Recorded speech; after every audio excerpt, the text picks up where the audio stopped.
Welcome back to the deep dive. Today we are getting into some really unique material, genuinely surprising stuff. Absolutely. Our source this time is what's described as an updates video. Exactly. And it offers this, well, very specific take on energy shifts happening right now, unseen forces, things like that. It does sound a bit sci-fi, doesn't it? It really does. But our mission here is just to unpack what the source is saying, give you a kind of shortcut to understanding this reality as it's presented. And it dives right in, connecting these huge energetic concepts to something very personal.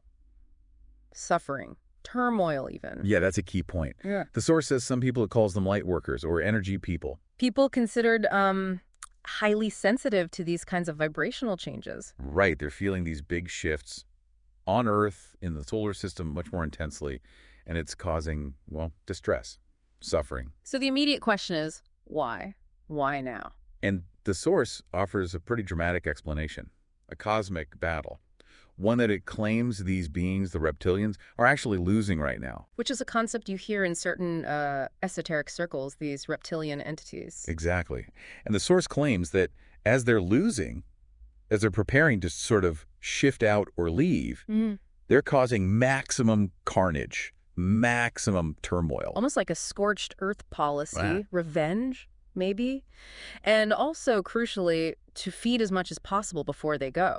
It definitely paints a picture of the current global situation through a very specific energetic warfare lens. It really does. And it gets even more specific. The source introduces this term, rupture. Rupture, okay. My first thought was something physical, Yeah. like tearing something. And the source does initially describe it as something that explodes from the inside out. But it's more than just physical damage, isn't it? Much more. It's presented as a frequency technology. A frequency technology, meaning manipulating vibrations. Precisely. Designed specifically to cause damage, trauma, fear, pain, suffering.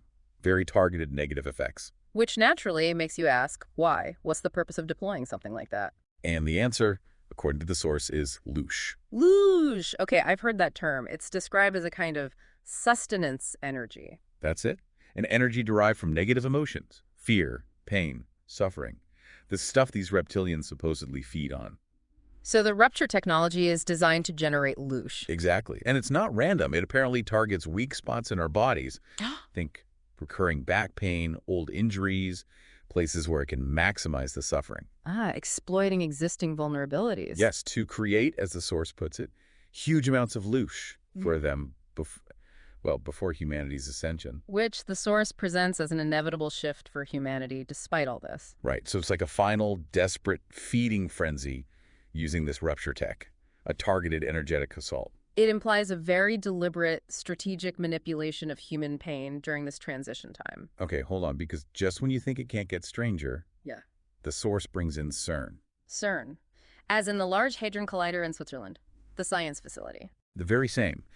The source points directly at CERN as the technology causing this rupture. Wow. Okay, so that's a huge claim. Moving from particle physics to soul rupture. It is. The source literally says CERN is believed to be rupturing souls or taking souls. Taking souls. What's the supposed motive behind that? Control. Gaining covenant or ownership over souls. Okay. And why would they want that control? So they can send these souls back, recycle them, essentially, as slave life forms on what the source calls 3D planets. Lower vibrational realities, presumably. Presumably. All to keep feeding energetically. The source says, from their perspective, humanity is just like rats or rodents in a lab, an energy farm. That's a chilling perspective, reducing human existence purely to energetic fuel. It really is. But, and this is crucial, the source is also very clear that despite all this, our ascension process is happening. It's inevitable. So even with these attempts to create turmoil and harvest energy, the overall trajectory is positive. That's the message. But it does come with a warning that it's going to get a bit worse before it gets better. This transitional period is meant to be rough. Okay. So given all that, the rupture tech, CERN, the feeding, the big question for you listening is, how do we navigate this? How do we protect ourselves? Yes. And the source gives some concrete strategies. First, it talks about consciously putting our soul within the soul ascension. Like aligning your core energy with that higher vibrational path, shielding it maybe. Something like that. Protecting it from this alleged CERN technology. And it also emphasizes our own reactions, doesn't it? Massively. It says our response and reaction to crises, to fear, directly creates the loosh they feed on. So our internal state matters. How we handle challenges isn't just personal, it has this wider energetic impact, according to this view. It puts a lot of power back in our hands, in a way, Oh. which leads to the next tools. What's our... Laughing and unconditional love. the high vibration state. Exactly. Described as energies that counteract fear and actually repel these beings. Makes sense. If they feed on fear and pain, then joy and love would be unpalatable or even harmful to them. That's the idea. The source really pushes not taking life too seriously, finding joy, enjoying the moments in the present moment. So choosing your emotional state becomes a form of active, energetic defense, cultivating joy as a shield. It's about consciously choosing to embody those higher frequencies, moving onwards and upwards through this period rather than getting dragged down into the fear. Right. It suggests our daily experience, even the small moments, are opportunities for profound energetic choice.